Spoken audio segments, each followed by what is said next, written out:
Olá, sejam muito bem-vindos a mais um podcast do Acelera Resultados. Eu me chamo Eliane e hoje nós vamos falar sobre um assunto que é muito importante para o seu resultado, que é finanças. E para isso, eu tenho vários convidados que eu vou apresentar para vocês agora. Olá, pessoal, tudo bom? Meu nome é Denise.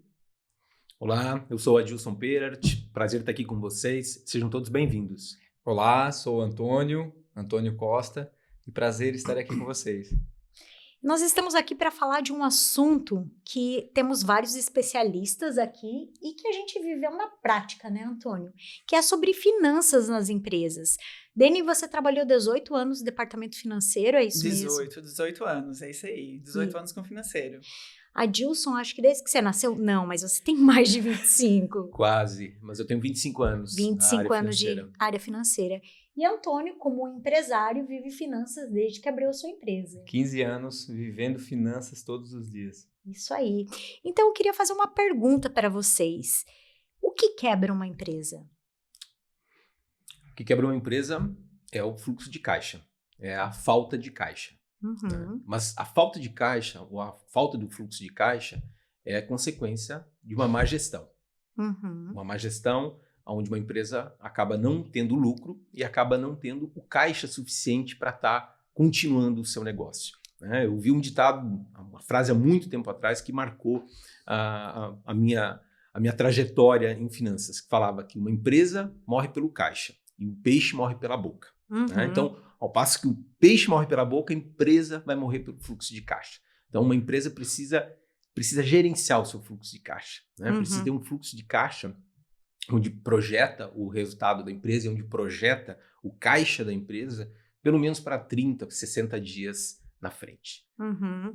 E como que a gente faz? Antônio, me conta um pouquinho da tua empresa. Como você fez a gestão financeira? Teve algum momento que você passou nesses anos, na sua trajetória de empresários, onde você se viu nesse aperto financeiro? Eu costumo dizer que a nossa empresa tem 15 anos, então é uma empresa já muito sólida, mas no começo tudo é difícil, na parte financeira tudo é difícil. E a gente chegou até um ponto que nós viemos tocando como nós sabíamos, né? Nós sabíamos até ali, mas aquele resultado não teria mais como a gente conseguir tocar a empresa do crescimento que nós íamos tendo. Nós estamos crescendo muito, mas nós só sabíamos fazer o que nós aprendemos a fazer, né? Que foi na nossa casa com os pais. Ele sabia administrar daquele jeito a casa e a gente implantou um método de como eles administravam a casa na empresa, né? Com pouca tecnologia, com pouco sistema, com pouca busca de conhecimento, e a empresa começou a crescer, né? E nós começamos a ter essa dificuldade de gerenciar a empresa toda a parte financeira, porque a empresa cresceu e a gente vinha fazendo como a gente aprendeu. Sim. Né? E nós fazia daquele jeito, manual, e a empresa crescendo, alguns números já bem alto, e nós fazendo da mesma maneira que a gente aprendeu lá atrás. Foi onde nós enfrentamos muitas dificuldades, muitos desafios. E outra coisa muito interessante é que a empresa crescendo, e nós não separava o PJ do físico. Sim. Era tudo no mesmo monte. E o que acontece quando faz isso? Não se tem controle de gasto. Não se tem controle de tudo que se gasta. Sim. E nós vimos nessa pegada. E o que foi mais... o que mais nos impactou? A empresa ficou sem caixa. Nós estávamos trabalhando, vendendo muito, faturamento alto, e toda a vida no limite para manter a empresa. Toda a vida no limite. Sempre que nós íamos comprar, fazer alguns investimentos, fazer compras maiores, o nosso financeiro vinha assim, para aí, segura, porque nós não temos dinheiro para essa compra.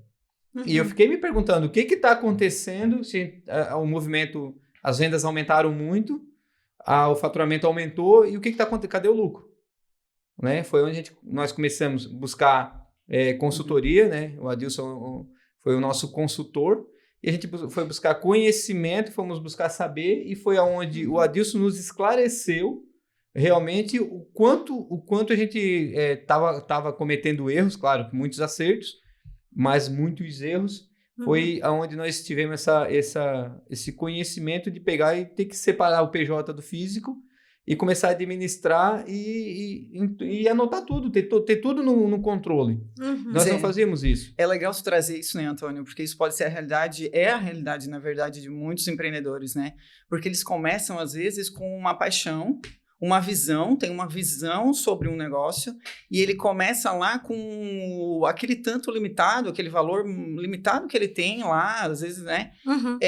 Já muito custo, que ele tem aquele valor que seria para a família, para investir na vida dele e tal, mas ele acredita tanto, né? Porque eu digo que sempre, quando tu tem uma visão dessa, um empreendedor que tem uma visão, ele tem um lado, é um emocional mesmo, não é no racional. Então ele pega aquele valor X que ele tem, que ele sabe que não vai dar, mas ele tem muita fé, ele acredita que aquilo vai dar certo e ele começa com aquele valor. E ao longo, ele vai investindo na empresa, mas ele também, a família também vai tendo que ter um custo, sempre tem um custo de vida, e ele acha que, opa, tá legal, e vou indo. Então, às vezes, ele tem que entender esse limite, né? Essa visão que ele tem, essa fé que ele tem, mas ele também tem que prestar atenção nesse capital, né, Adilson? Sim. Nesse capital de giro, porque senão às vezes ele vai misturar, mas isso acontece porque essa é a realidade, né, do empreendedor. Talvez essas sejam os dois principais fundamentos que a gente pode falar aqui do que vocês falaram agora, né? A separação das finanças, finanças da empresa e finanças pessoais, né? Então eu diria para você, quer começar um negócio? Abre uma conta. Hoje está muito simples, né? Você tem várias opções, banco digital, que você não vai ter... Eu já vi até essa desculpa. Não, eu não abro uma conta, eu não abri uma conta ainda porque eu vou ficar pagando tarifa para banco. Puxa, né? Hoje está tão mais acessível de você abrir uma conta, seja num banco digital, seja num banco tradicional, né? Sim. Então, separa as finanças. Realmente separa as finanças. As finanças do negócio e as finanças pessoais. Geralmente o empresário sabe disso, mas acaba não fazendo. Então, esse é um primeiro cuidado, fundamental fazer isso. Segundo ponto, capital de giro. Capital de giro, assim como o sangue é para o corpo humano o que mantém, o que sustenta o nosso corpo humano vivo, o capital de giro é o que faz a empresa girar. Uma empresa sem capital de giro, ela vai ter problemas. Ela vai ter problemas. Então, isso, Denise, que você trouxe, né? E claro, né, um empreendedor ele tem que ter fé, né? Ele tem que acreditar, ele tem que ter uma visão de futuro e acreditar que vai dar certo. Sim. Mas sem capital de giro as coisas não vão acontecer. Vamos lembrar uma estatística: 50% a 60% das empresas quebram em até 4 anos. Em até 4 anos. E por que elas quebram? Quebram por falta de caixa. Né? Muitas vezes uma empresa ela cresce e tem problema de caixa. Como que pode isso, Antônio? Uma empresa vende mais e acaba tendo problema de caixa. Sabe que eu já vi isso acontecer muitas vezes? Muitas vezes o empresário acaba querendo crescer a qualquer custo, incentivando venda, dando descontos, sacrificando margem. E aí tem uma coisa em finanças que a gente fala, que é uma lei da gravidade. Quanto mais a empresa cresce, mais ela força o fluxo de caixa dela. O risco. Mais ela força, porque uma empresa precisa de capital de giro. Você vai ter que ter um estoque maior, você vai financiar o seu cliente. Exato, né? Então, uma concorrência, empresa em crescimento vai exigir mais capital. Né? Então, muitas vezes o empresário fica, puxa, como que eu estou vendendo mais? Como que eu estou crescendo? E onde que está o lucro do meu negócio? Eu queria te perguntar, aonde está o lucro? Aonde que é o gargalo de uma empresa que ela tem um faturamento bom, tem um faturamento grande, mas chega no final ali, ela não consegue ver o lucro. Aonde pode estar esse lucro? Então vamos separar um pouquinho as coisas aqui, né? Então quando você traz, Eliane, e a gente também vê isso no mercado, faturamento, né? Faturamento acho que é a principal... eu trabalhei com um diretor que ele falava que ele tinha 2 preocupações, com o faturamento e com o lucro, né? Era o que ele olhava sempre, né? Mas faturamento, muitas vezes, acaba sendo o ego do empresário. Sim. Né? Ele quer vender mais. É verdade. Por que ele quer vender mais? Daqui a pouco você fala, puxa, eu quero chegar em R$1 milhão de venda. Por que você quer chegar em R$1 milhão de venda? Né? Todos queremos crescer. O empresário, o empreendedor, ele busca um crescimento. Mas eu não sei se R$1 milhão é bom. Pode ser que R$800 mil de faturamento mensal, por exemplo, já possa ser um bom número para a sua empresa. né? Você já superou o ponto de equilíbrio, você não está forçando caixa. Pode ser que você demore um pouquinho mais para chegar naquele 1 milhão e você vai crescendo de forma mais sustentável. Né? Então, faturamento, ok, quanto eu vendo. Lucro é o resultado, é quanto a empresa gera de resultado. Sim. E o caixa? Caixa é a transformação do lucro realmente em disponibilidade. E aonde que está o lucro? Foi o que você perguntou. Isso. O lucro muitas vezes pode estar em estoque, pode estar com o cliente, pode estar, já vi acontecer, pode estar errado. Muitas vezes o empresário acha que está tendo um lucro e acaba não tendo um lucro. Por quê? Porque está precificando errado. Uhum. Muitas vezes ele não acompanha no dia a dia ou mensalmente o resultado da empresa e acha que tem um resultado e acaba não tendo um resultado ou não tem um resultado direito. Pode ser estoque, precificação? O lucro pode estar no estoque, né? O lucro pode estar no estoque. Pode estar no cliente, né? Quem vende a prazo, né? O teu dinheiro está com o cliente. O dinheiro tem que voltar para a empresa. O cliente tem que pagar a empresa. E se o cliente não paga? Não, e é interessante também, né, Adilson, porque às vezes tu entra numa maré boa de vendas e daí eu tenho que aumentar meu estoque. Então ele vai lá, ele pega do capital de giro, ele faz aquele cálculo e ele investe no estoque acreditando que aquela venda vai se repetir. E aí chega no mês seguinte, passa um trimestre e aquelas vendas não repetiram. E aí ele tá com o estoque lá, o capital de giro dele tá no estoque, e daí, né? Isso foi muito claro na pandemia. Na pandemia nós tivemos essa falta de produto pelo consumo, o consumo estava muito alto. O que aconteceu? As empresas, as fábricas compraram, se prepararam porque faltou produto, começou a comprar porque achava que o mercado ia continuar naquele ritmo acelerado. E o que aconteceu? O mercado não acompanhou, aquilo foi um período, né, um período de escassez, e aí as fábricas se encheram de estoque, né? E o que está acontecendo hoje? Está refletindo hoje em várias empresas tendo problemas de caixa, com estoque abarrotado de estoque. Mas por quê?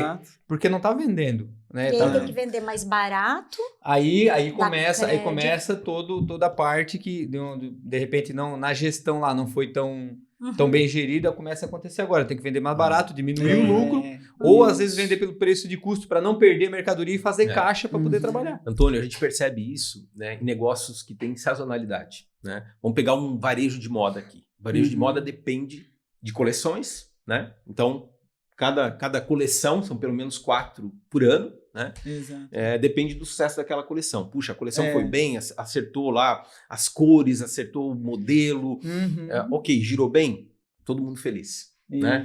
Puxa, a coleção empacou, não vendeu, o que faz? Torra. Exato, a gente vê grandes marcas fazendo isso, né? Porque isso é um erro, é um cálculo que não deu certo, né? E muitas vezes não deu certo. Porque ele não contava com aquilo, é um desafio ali que ele tem, mas a gente já viu ao longo da história, assim, grandes marcas quebrarem mesmo, né? Por causa disso. Erros marcas que tinham de coleção. Produto excelente, uma qualidade excepcional, mas não calculou isso e não deu certo, aquela coleção não deu certo e realmente...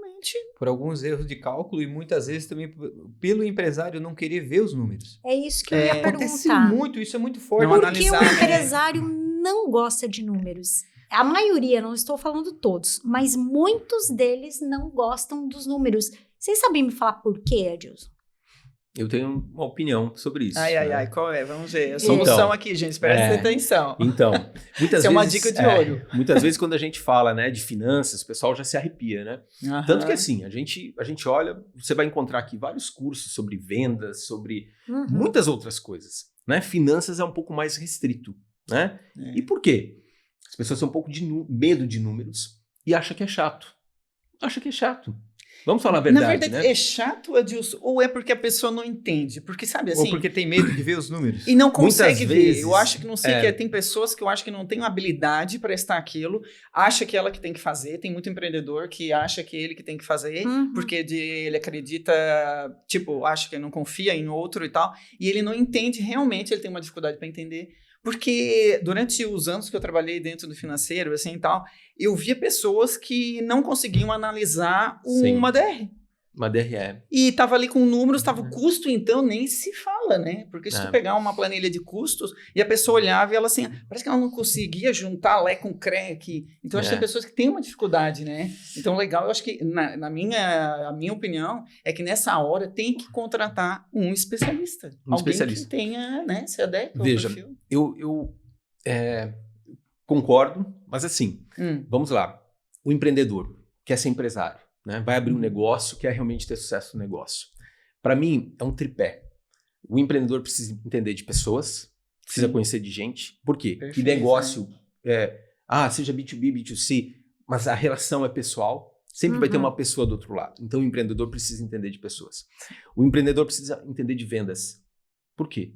Porque venda é a locomotiva da empresa. Sem vender, você não conta história. Uma empresa, qualquer ramo de negócio, qualquer atividade, tem que ter venda. Então, o empreendedor precisa vender. E precisa entender de números, precisa entender de finanças. Precisa entender de finanças. Analisar, né? Então, esse tripé é essencial. Pode buscar ajuda? Deve buscar ajuda. Nas 3 áreas, muitas vezes. A gente não é bom em tudo. Não, óbvio, a gente não é bom em tudo. Então, puxa, eu tenho que melhorar minha gestão de pessoas, vou buscar um especialista. Vou melhorar minha gestão de vendas, vou buscar um especialista. Vou melhorar minha gestão financeira, vou buscar um especialista. Mas eu tenho que entender um pouco disso, né? Mas o empreendedor, muitas vezes, deixa a gestão financeira por último. Eu trabalhei por 15 anos numa franquia a nível nacional, tínhamos 400 lojas no Brasil todo, né? Do Sul, Norte, Nordeste, em todas as capitais, em todos os estados. E muitas vezes, o que eu acabava vivenciando ali? E uma franquia é um misto, né? É um misto de um investimento, né? Num negócio que já foi comprovado, que já deu certo. Então, quando você compra uma franquia, você compra um padrão, você compra um know-how, um direito de uso de marca e um know-how, algo que já foi testado. Diferente do empreendedor que começa do zero, né? Muitas vezes o empreendedor começa do zero. Não, na franquia, então, você investe, mas você tem o seu trabalho, a sua dedicação ali. Então, muitas vezes eu via a pessoa colocar o dinheiro da vida dela numa franquia, trabalhou a vida toda, conseguiu juntar, puxa, tem um sonho de empreender, né? De ser empresário, de empreender, de sair do CLT. Né? 10, 15, 20 anos de trabalho, vou montar minha franquia. E aí? Olha, então você vai entender de gente, você vai ter que vender e você vai ter que fazer finanças, você vai ter que entender de finanças do seu negócio. E a pessoa falava, não, finanças vai ser o meu contador, finanças vai ser o meu esposo, vai ser a minha esposa. Já começou errado, terceirizava. Né, terceirizava. Já começou errado, né? Exato. Então deixava isso por último, né? E negligenciava, realmente, negligenciava. Muitas vezes começava a operar, começava a abrir lá a sua loja, começava a operar e não sabia o resultado. E Antônio, quando você procurou a Dilson, você já estava com sucesso, você já tinha sucesso. Sim. O que te fez procurar um especialista de finanças, mesmo já tendo sucesso e ter aí o seu negócio consolidado? Eu costumo dizer, Eliane, que o que me trouxe até ali não ia me levar para o próximo nível. Sim. Né? E tudo que eu sabia não estava errado, né? Não estava errado, mas eu tinha aprendido do meu jeito. Já tinha resultado. Já tinha resultado, eu cheguei onde cheguei. Mas eu sabia, no crescimento que a empresa estava indo, que era um ritmo muito acelerado, se eu continuasse administrando a finança como eu estava administrando, que era sem controle, né? Não tinha um controle, não separava o que era físico do que era do CNPJ, do que era da empresa. Não tinha um controle de gastos, não tinha um limite de gastos, não tinha... não controlava. Eu sabia que eu estava crescendo muito, teria que comprar mais, mas comprando mais poderia dar um tiro no pé também. Porque não tinha um controle. Foi onde a gente viu que ou a gente, aqui, nós vamos buscar especialista para poder nos ensinar, ou a gente vai correr um sério risco de lá na frente dar ruim.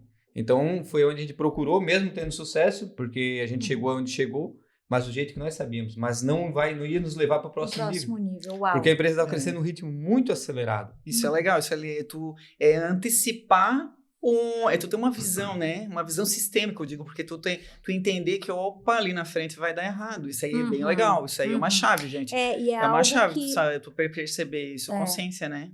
E é algo que muitas vezes o empresário não percebe, né, Antônio? Porque se já está dando resultado, muitas vezes não, vou continuar porque eu cheguei até aqui e daqui eu vou tocar. Mas conforme você... E uma das coisas que eu queria te perguntar, Dilson, quando devemos procurar um especialista ou alguém para nos ajudar a olhar para as finanças? É quando eu já cresci? É no início?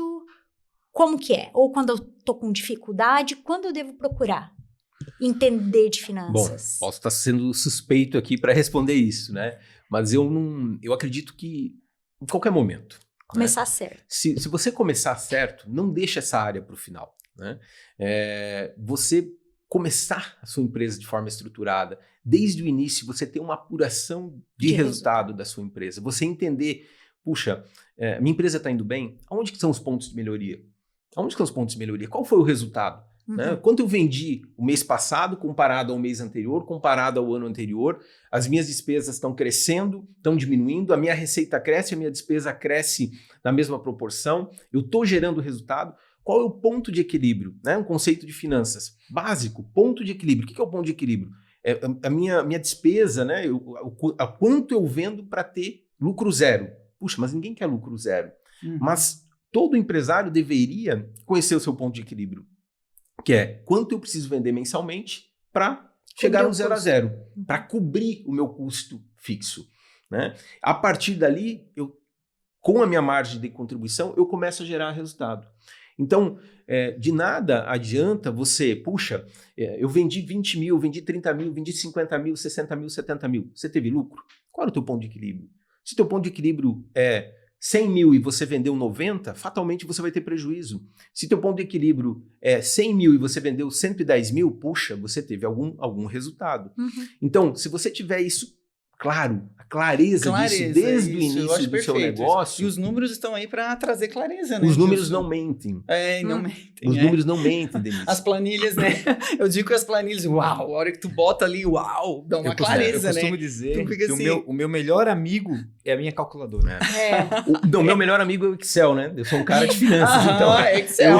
Eu amo Excel, eu ainda tenho minha HP 12C, né? Ela é um pouco ciumenta, mas enfim. Mas se nós não andarmos com a calculadora para mostrar os números, mostrar os lucros, não tem como... Ficar só no achismo, né, Antônio? Não dá, não aí tem tu, como... eu acho, não, tá indo legal, eu faço uma conta ali por cima, mas não bota realmente ali, né, não traz aquela clareza. O Denise, né? Aí você administra uma empresa dando palpite. Aí você sabe? fica E tem uma coisa... empírico, e tem uma empírico, coisa, né?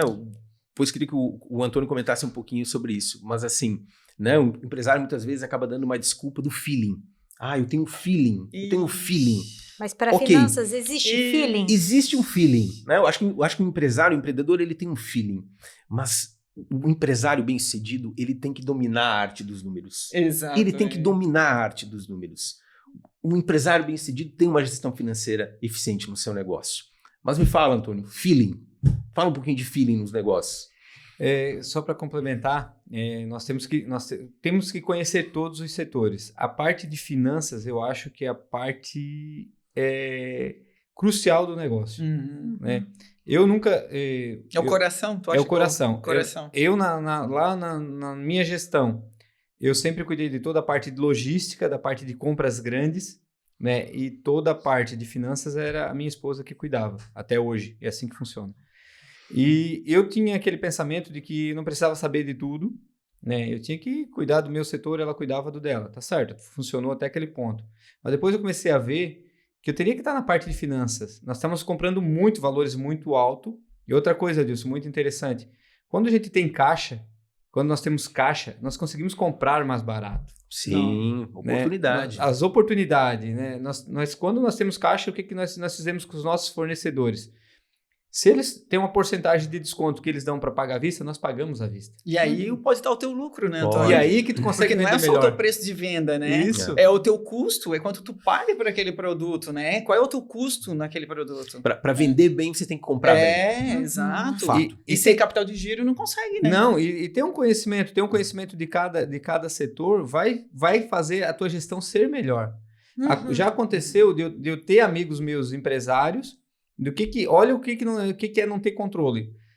Começaram o negócio estava indo muito, muito bem. O que aconteceu? Eles não estavam calculando lucro, caixa, capital, não estavam calculando nada. O que aconteceu? O dinheiro começou a entrar, Primeira coisa, olha o ego e o orgulho. Um dos meus amigos, né? Ele foi lá e a primeira coisa que ele fez, comprou um carro. Ai. Uau. E um carro de valor muito mais alto do que ele poderia comprar. O que aconteceu? Foi se endividando, não conseguiu pagar o carro, devolveu o carro. E aquilo vira uma bola de neve, né? Porque faturamento não é lucro? Não é lucro. Muito distante de ser lucro. E né? o capital de giro da empresa não é... E aí vem o conhecimento, aí vem em saber, em conhecer as áreas, em ter um pouco de expertise em cada setor. Né? Eu me dedicava mais na parte de logística, na parte das grandes compras e cuidar da equipe. A Mari cuidava toda a parte de financeiro e administrava uma das lojas. E o que a gente fez? Nós vimos, depois de ter esse conhecimento todo e do crescimento da empresa, que eu também teria que entrar na parte financeira e conhecer números. Sim. Eu toda a vida gostei de números. A matemática é meu forte. Porém, eu estava cuidando de uma parte que também é crucial para a nossa empresa.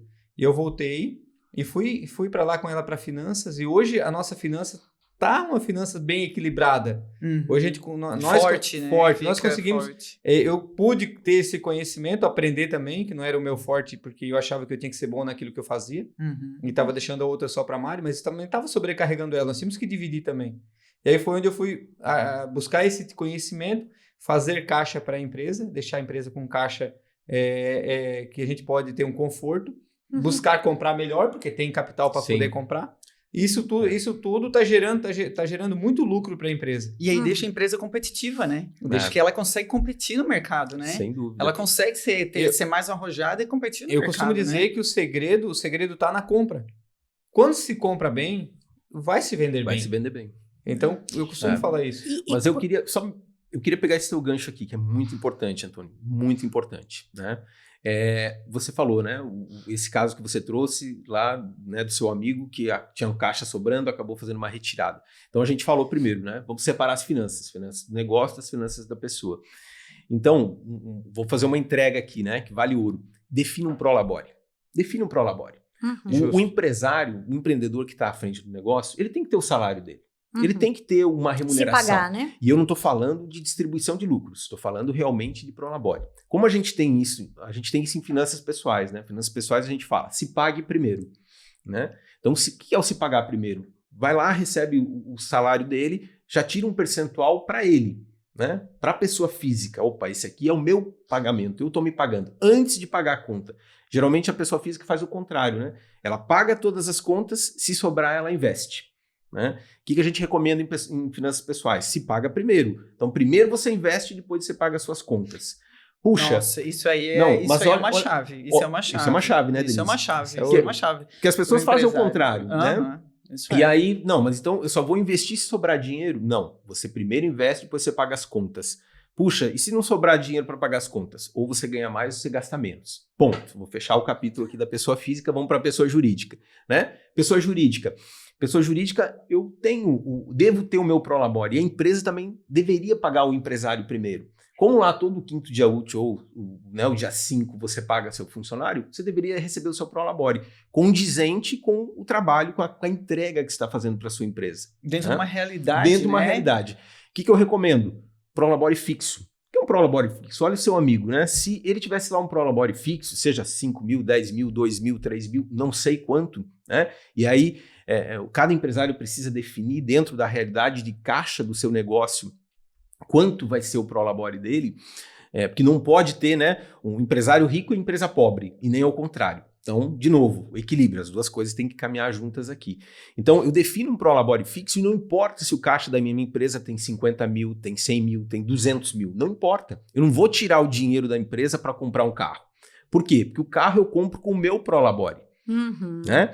Olha que então, importante. Isso é importante. É importantíssimo. É uma coisa tão importante que nós empresários, se nós não tivermos atento a essa parte de separar, o que vai acontecer? E a clareza. Isso. O que vai acontecer? A gente vai começar a misturar, que era o meu caso. O meu caso eu vinha misturando tudo, as contas.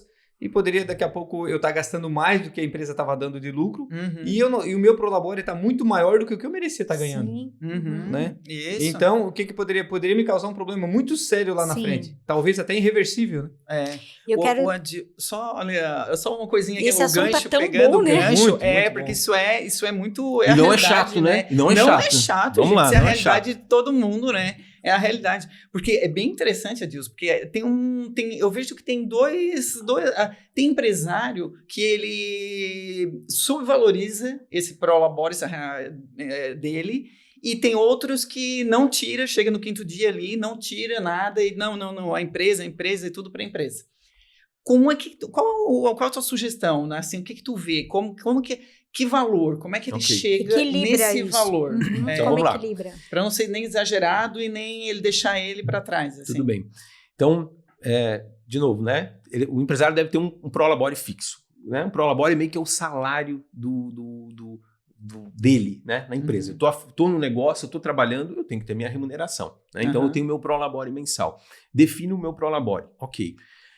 Esse prolabore tem que caber no caixa da empresa. Né? Então, tô começando a minha empresa. E assim, gente, é coisa que... Puxa, mas isso não acontece. Acontece.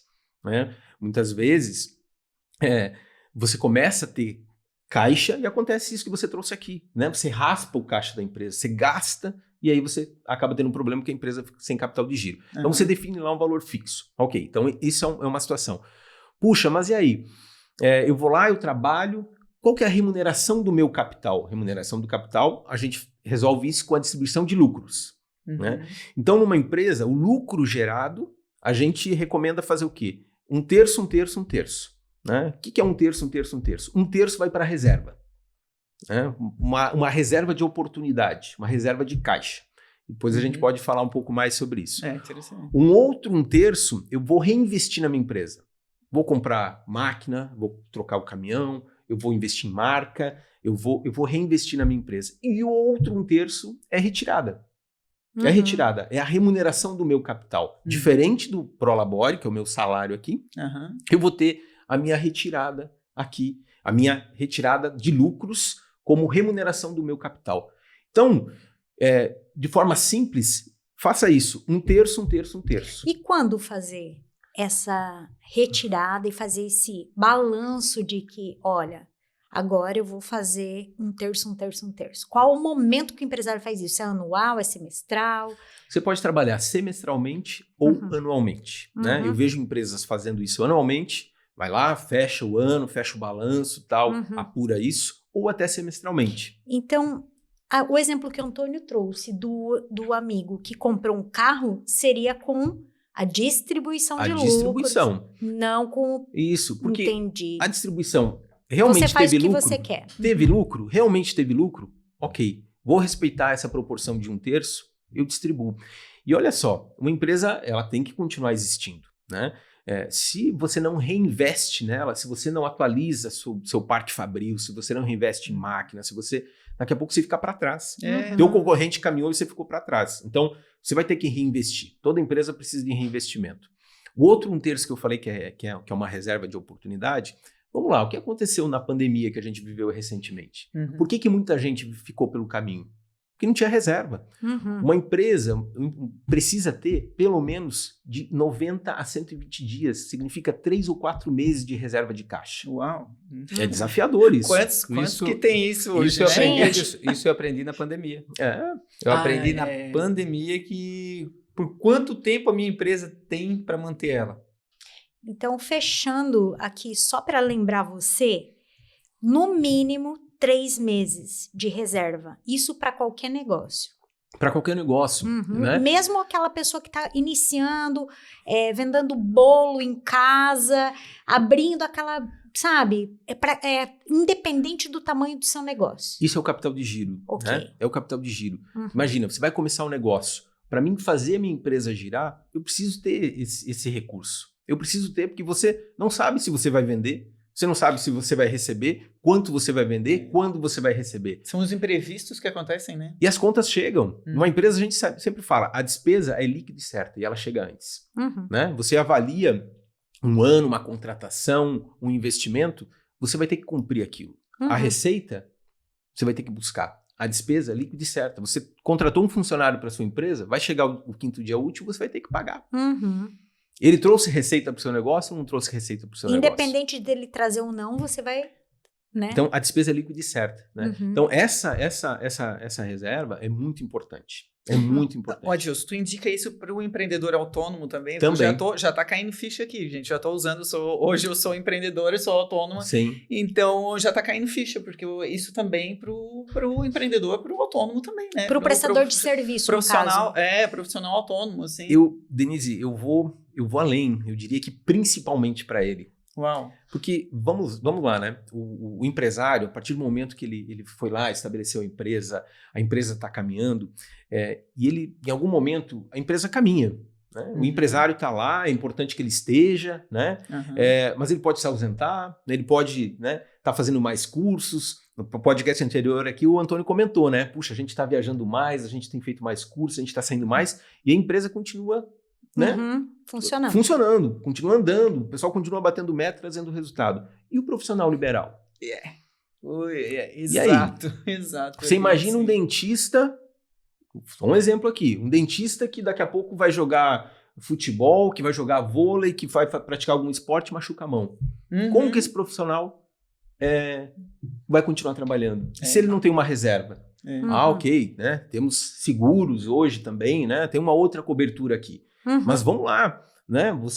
Eventualmente você está no começo de uma carreira, você ainda não tem uma pólice de seguro, você não tem essa cobertura de risco, e aí? Se você não tem uma reserva de 3 ou 4 meses, como que você recupera? Ninguém tem, por mim, Adilson, ninguém pensa, amanhã eu vou ficar doente, porque eu ganho por horas, né? O meu cálculo é feito em horas, meu custo. Então, aí eu nunca penso, poxa, mas o dia que eu não puder trabalhar, porque eu considero que, eu vou ter tantos dias de trabalho durante o mês. Mas e daí, né? Se acontece alguma coisa e eu fico impossibilitada de trabalhar, né?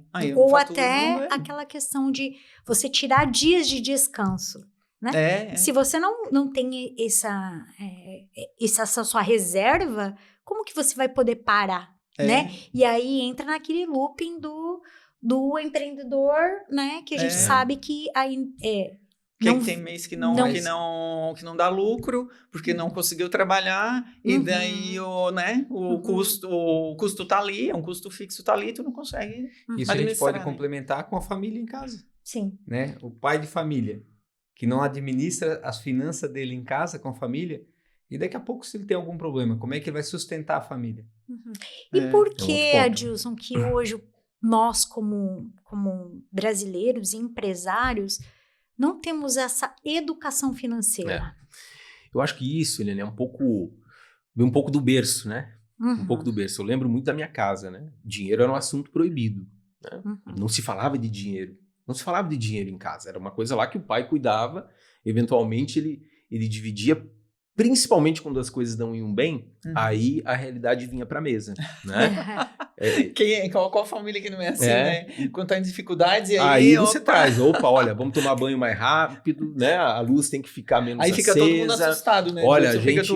nossa, e né? agora? E agora? Pessoal, gera um medo, inclusive, né? Porque épocas de vaca magra, o meu pai falava assim, épocas de vaca magra, gente, aqui assim, então vinha, e daí tu já ficava assim, assustado. Eu lembro, meu pai sempre foi empresário e tal, e sempre na base do trabalho sempre foi um valor muito forte dentro de casa, e aí ele sempre vinha, mas trazia a realidade, mas principalmente, exatamente como tu falou, principalmente nas épocas de vaca magra, como ele falava.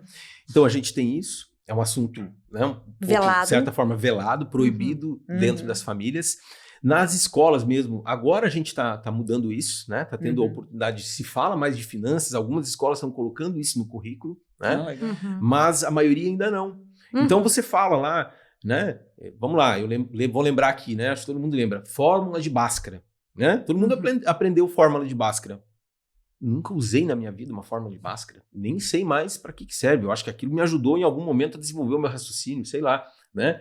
Mas assim, você não usa mais. Você não usa mais aquilo.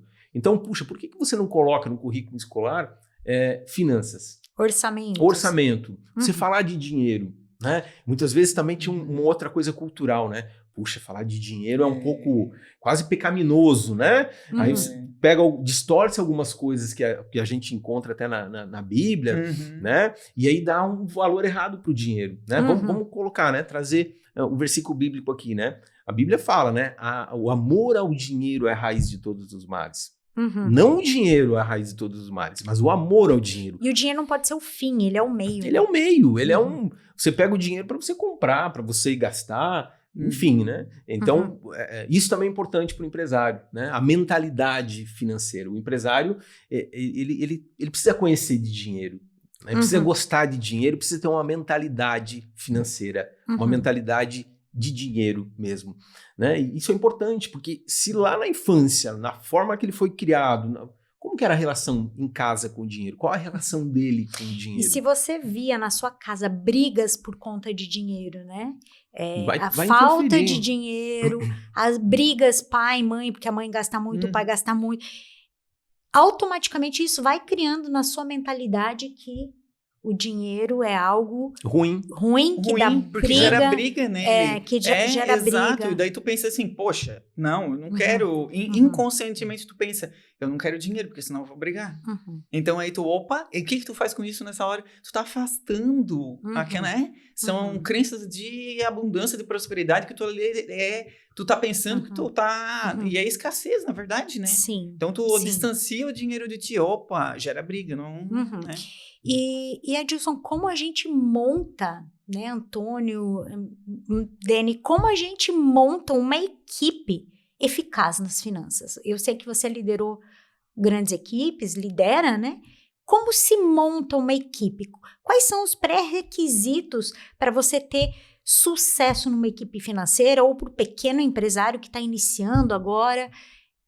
Como fazer para que você comece a olhar para os números e entender ou ter uma equipe eficaz nas finanças? Acho que o desafio, né, de um gestor, de um dono de negócio, é colocar as pessoas certas nos lugares certos. Certo. Não existe uma pessoa errada, né? No final, não existe uma pessoa errada. É você conseguir ter o perfil daquela pessoa para aquela atividade. Então, para mim, começa por aí. Né? Você conhecer a pessoa, né? E você colocar a pessoa para trabalhar com aquilo. E a pessoa ter finanças passa por um conhecimento mais técnico. Então, a pessoa tem que ter alguma experiência, tem que ter algum curso correlato, né? Seja economia, contábeis, administração, conhecer de Excel, gostar de número. Né? Já tive a oportunidade de me deparar com gente que estava na área financeira e que não gostava de número. Impossível dar certo. Impossível, porque você imagina, a pessoa ficar 8 horas, 9 horas por dia fazendo uma coisa que não gosta, já não vai dar certo. Né? Então, e entender o papel de finanças dentro de uma empresa. Né? Uma parte de finanças é finanças operacionais. É o que eu chamo do batidão do dia a dia. É o contas a pagar, é o contas a receber, é a parte de rotina. Todo dia vai acontecer aquilo. Todo dia vai acontecer aquilo. Então, a pessoa tem que gostar de rotina, tem que ser organizada e vai ter que fazer aquilo todo dia. Finanças operacionais. Finanças estratégicas. Pessoa analítica. Pessoa que olha para número, analisa número, se comunica bem, gera informação para o empresário, é parceiro de uma área comercial. Então, isso é finanças estratégicas. A mesma pessoa vai poder fazer as duas coisas? É um pouco desafiador, né? Porque são perfis diferentes. Então, eu enxergo muito isso. E finanças para crescimento? Aí seria uma terceira pessoa? Como se trata de uma finanças de crescimento? Você falou de finanças operacionais, finanças estratégicas, que traz esse número, traz a solução para o empreendedor, e a finanças de crescimento? Está dentro das finanças estratégicas. Né? É a área... O financeiro é o guardião da empresa. Né? É o guardião do caixa, quem está ali, é quem tem a chave do cofre. Né? Mas nem por isso tem que ser aquela área que é fechada, que, puxa, é intocável. Não, a área financeira estratégica é uma área que participa dos negócios, que entende o negócio, que entende o segmento. Isso aí é bem interessante tu estar trazendo, Dilson, porque eu vejo que tem pessoas que são excelentes em planilhas de Excel, e eu vi, assim, ao longo dos anos, excelentes, muito boas naquilo, mas não conseguiam analisar aquilo e não eram boas de negociação. Porque no dia a dia tu tem que pegar aqueles números e tu tem que conquistar, eu digo que não é conquistar, mas tu tem que ter um poder de influência. Sim. Porque tu tem que interpretar aqueles números e levar, o financeiro tem que fazer isso, e levar para o administrador, e levar para o comercial, porque eu acho essencial que o financeiro tenha uma excelente comunicação com o comercial, né? Vital. Tem Então que trabalhar ele tem que junto, fluir, lado a lado. tem que fluir, né? Tem que fluir. Só que muitas vezes existe uma barreira ali no meio, né?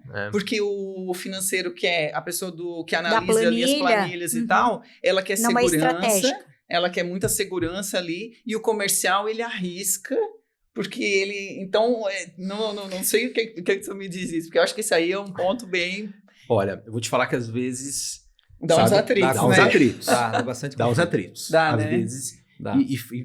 O atrito sendo positivo, eu sempre olho assim, pró-business, pró-negócio, né? Então, o financeiro ele não pode dizer não o tempo todo. Não pode ser o freio o tempo todo. Tem horas que ele vai acelerar junto, vai acreditar junto. Nem sempre a gente vai ter a segurança, a certeza de tudo. Não, você não tem. Esse é um financeiro estratégico. E esse é um financeiro estratégico. Então, quando você me fala de como é que a gente cresce, como é que a gente investe, figura do financeiro estratégico, é o guardião da empresa. Ele vai querer sim calcular um payback, por exemplo, né? Eu faço investimento, qual que é o meu retorno? Em quanto tempo isso está retornando? Né? Vai olhar aquilo, vai fazer perguntas, né? Mas nem por isso ele vai dizer não o tempo todo. Né? Ele precisa entender do negócio e precisa trabalhar junto. Isso, para mim, é um financeiro estratégico. A partir de quando eu tenho um financeiro operacional e a partir de qual momento da minha empresa eu olho e falo, não, agora eu tenho que passar por um financeiro estratégico? Eu entendo que existem fases, né? No início de uma empresa, no início de uma jornada, quando você começa um negócio, você faz tudo. Você é um empreendedor. Faz tudo? Você é um empreendedor 1.0, não é, Antônio? Até hoje. Ó, vamos lá. Antônio, você tem que... Vamos subir um degrau aí.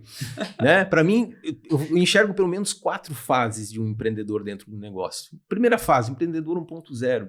É aquele cara que, vou trazer a analogia do futebol, bate escanteio, corre para cabecear, volta a defender. Faz tudo. É o cara que ele é um bombeiro, tá apagando incêndio o tempo todo, a empresa depende dele. É quase que eu presa, né? A empresa é minha, eu sou a empresa. Se eu não for amanhã, não funciona. Talvez só eu tenha a chave da empresa. Fase inicial. Fase 2. Puxa, a minha empresa já cresceu, eu já sou um gestor. Eu já consigo montar uma equipe, eu já consigo liderar, eu já não sou mais tão operacional, eu ainda faço algumas coisas operacionais, mas eu já estou do tático, né? Já saí do operacional, já estou mais no tático. Fase 2. Fase 3. Puxa, agora eu já tenho gestores dentro da minha empresa. Eu já tenho outros líderes. Né? Eu já estou olhando, já estou dirigindo a minha empresa. Uma analogia dentro de uma empresa, né, normal, eu já sou um diretor dentro da empresa. Né? Eu já penso na estratégia, eu já não faço mais o operacional, eu não faço mais o tático, eu tenho gerentes. E eu lidero essas pessoas. E o nível 4. O que é o nível 4? É um empresário que, puxa, a empresa já anda sozinha. Tenho a impressão que você já está um pouco no nível 4, Antônio, que eu te conheço. Parabéns, acho que você já está, Antônio. A empresa já caminha, você não precisa estar lá das 8 às 8, né? Ou das 8 às 6. Então a empresa já está caminhando. Você já é um investidor dentro daquela empresa. Você já olha aquele negócio comparado a outros negócios. Você tem outros braços para investimento. Então, você pode ir para um ramo imobiliário, você pode ir para um outro segmento, onde você está diversificando e a sua empresa está caminhando. Você está lá, você vai para a sua empresa, você trabalha na sua empresa, mas você pode estar fora dela também. Sim, ela caminha sozinho, isso aí. Hoje caminha sozinho? Caminha. Então você já está muito próximo 4. ou você já está no nível 4, que para mim você é um empresário. Né? Já atingiu um nível de sucesso e você já olha a sua empresa como investimento. Mas é difícil, né, Antônio? Eu acredito, na realidade, assim, no dia a dia é difícil quando tá ali nessa... Como é que tu falou, Adilson? Tu tá no 1 lá, no nível 1 lá. 1, empreendedor 1.0. É difícil, tu tá ali, como parece que tu tem que... tu não consegue ter outra visão, né? Tu não consegue ver que outras pessoas vão poder fazer o que tu tá fazendo ali melhor até do que você tá fazendo. Então é difícil, né, delegar e, né, contratar. Eu acho que entender qual o nível, né? Isso eu aprendi muito fácil, porque eu aprendi muito fácil, aprendi sofrendo, mas foi fácil para mim de separar, porque eu treinava as pessoas para elas dependerem de mim. Uau! Olha, E aí, quando isso foi fácil, quando eu descobri que eu treinava as pessoas para dependerem de mim, então quando dava algum pepino, eu tinha que resolver. E aí, para dizer que eu resolvia. É quando eu Nossa, aprendi, olha quando eu tive essa sabedoria de eu treinar as pessoas para elas fazerem o que tem que ser feito, sem depender de mim, o negócio fluiu, foi fácil me desligar dali. E Né? como é que tu virou a chave, Antônio? Como é que tu virou a chave pra isso? Porque às vezes o empresário tá fazendo isso, ele tá achando que ele tá dando o melhor dele, ele não consegue ver, né? Como que eu vou fazer isso? Como é que tu virou a chave? Sobrecarregado. Porque Uau. daí, aí eu tava já, tinha saído do operacional, tava no tático e estratégico, mas o operacional dependia de mim para poder tomar as decisões que tinha que tomar. E aí você viu que não ia crescer. Aí eu vi, pô, isso aqui tô patinando nisso aqui, isso aqui é uma âncora, então vou voltar lá, voltei, capacitei aquela equipe, aquele time lá, ele já opera sozinho, eu fui pro tático, né, que são os níveis, né, que o Adilson falou. Fui pro tático, ali a mesma coisa, a hora que aqueles líderes ali, aqueles gerentes começaram a administrar os setores, sem precisar que eu fosse ali, claro, sem precisar, entre aspas, porque tá sempre precisando para alguma opinião. Sim. Aí sim, eu fui pro estratégico, né? Hoje eu estou no estratégico, mas também o estratégico também funciona comigo ali e comigo em outros lugares que eu consigo tocar ali também. E Adilson, uma pergunta sobre isso que o Antônio falou. Quando estar... Porque eu vejo também uma dor do empresário é preparar a sucessão. Sim. Né? E eu acredito que no caso, né, do Antônio e de muitos outros empresários, para você chegar nesse nível de investidor, antes tem uma etapa, né, de você estar olhando para outros negócios, que é preparar essa sucessão. Quando o empresário precisa começar a olhar para isso, para colocar alguém no lugar dele, fazer o que ele fazia, para que ele possa avançar o nível e estar no quarto. Vamos lá, eu acredito que clareza, né? Por que um empresário abre uma empresa? Por que a pessoa não quer mais ser elitista? Porque, no fundo, ela quer ter mais dinheiro e quer ter liberdade. Seja liberdade de tempo, liberdade financeira. Eu converso com muitos empresários e geralmente eu percebo isso. Eu quero ter liberdade de tempo, né? Eu não quero ter alguém todo o tempo, né, falando o que eu tenho para fazer ou ter que chegar num negócio com hora marcada, sair na hora marcada. Então, geralmente começa assim, eu quero liberdade de tempo. E quero, né? Liberdade financeira. Quero liberdade financeira. Eu quero ganhar mais. É o sonho de todo mundo. É o sonho de todo mundo. Mas o empresário, e eu acredito fortemente nisso, que o empresário ele tem uma chance maior do que um seletista. Dificilmente um seletista vai atingir essas duas coisas, né? Vamos lá, se você é seletista e acha que um dia vai se aposentar e aí você vai, né? Eu recomendo você empreender, né? Você ter uma outra fonte de renda, buscar uma renda passiva, enfim, se você quiser ter um dia de liberdade de tempo e liberdade financeira. Então o empresário ele quer isso. Então você imagina, Eliane, se ele tem clareza de, puxa, olha, para mim ser um empresário bem-sucedido, eu vou ter 4 etapas, né? Eu sei que no começo da minha empresa eu vou ser o faz tudo. E tá tudo bem com isso. Não tem nada de errado, né? E eu já... Agora, não pode você ter 5 anos de empresa, 10 anos de empresa e ainda você faz tudo. Você não passou nem pro segundo nível. Você precisa... E nem se dá conta disso, Nem né? se dá conta disso. Então, se você tiver a clareza de, puxa, eu quero ser um empresário, um empreendedor 4.0, eu quero realmente ser um investidor, eu quero ter outros negócios e quero ter a minha empresa como um investimento. Posso estar lá trabalhando ainda, posso ser um presidente de um conselho, né? Eu posso ser um conselho administrativo da minha empresa e posso estar lá no conselho ou ainda posso estar à frente do meu negócio, né? Sim. Mas eu tenho clareza que, puxa, sei lá, eu vou ficar... Geralmente são ciclos, óbvio, vai depender do negócio e tal, mas você imagina que eu vou ficar 2 anos no primeiro nível, vou ficar 2 anos no segundo, 2 no terceiro, para chegar em 6 ou 7 anos para chegar no meu 4º nível. Se você tem clareza disso, talvez você consiga até antecipar isso, né? Então, quando você fala assim de sucessão, quanto eu quero realmente estar na minha empresa, né? E para onde você quer. E para até onde a minha empresa vai, né? E é um problema Quanto hoje que as empresas têm de sucessão, né? Sucessão seja do principal, do dono que está lá. Muitas vezes pode ser que o filho não queira suceder, é normal, né? Pode ser uma sucessão até interna mesmo. Uhum. Né? Como é que você trabalha isso? Então, eu diria que vai depender do nível que a empresa está. Do momento que ela está situada. Dificilmente no começo você vai pensar em sucessão. Mas, puxa, você subiu um nível, 2 níveis, você já deveria olhar para a sucessão. E isso a gente chama de empresário visionário. É saber aonde ele quer chegar, até aonde ele quer chegar com a empresa dele, né? Para mim, todo empresário é visionário.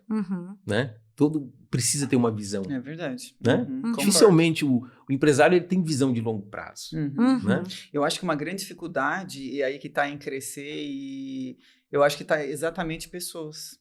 Porque quando ele porque é difícil, tu vê que no fundo a gente pode vender um produto ou um serviço, fazer uma prestação de serviço, mas para te delegar, tu tem que confiar no outro, tu tem que, então, para não ficar só em ti. Então, para isso, tu tem que lidar com pessoas, porque tu vai ter que passar a responsabilidade para outra pessoa, mas tu acha sempre, opa, eu faço melhor que ela. No fundo, às vezes, tu pensa isso. Então, aí, tu tem que dar oportunidade para outras pessoas para elas poderem dar o melhor dela. Então, aí a gente volta lá para aquela questão do líder. O líder tem que se trabalhar, mas ele tem que sempre, todo líder, necessariamente, ele precisa entender de pessoas. Mas quem não entende de pessoas não entende de negócio. É isso aí. Né? Quem não gosta de 100%. pessoas não gosta de negócio. Isso aí. É sobre pessoas. O resultado vem, né? Porque o produto, às vezes fica focado. vamos falar, né, Antônio? Produto, você acha, é similar os produtos. Só o que troca faz marca. diferença é as pessoas. É as pessoas. Quem não entende de pessoas não entende de negócio. Exatamente. Eu diria que se tu souber lidar com pessoas e números, uau! Nossa, aí tu tem o... Só botar, lembra do outro tripézinho aqui, saber vender. De saber vender. Então, entende de números, de pessoas e sabe vender? Pronto. Sucesso É garantido. sucesso. Empresário 4.0. 4.0. Yes. Eu quero agradecer vocês por esse tempo aqui. E, nossa, eu tô percebendo que é pouco esse tempo, né? Se a gente pudesse, a gente ficaria 2, 3 horas falando desse assunto. Mas para você que está aqui conosco, continua nos acompanhando. Nós queremos continuar a te ajudar a crescer, a acelerar os seus resultados. E até o próximo episódio.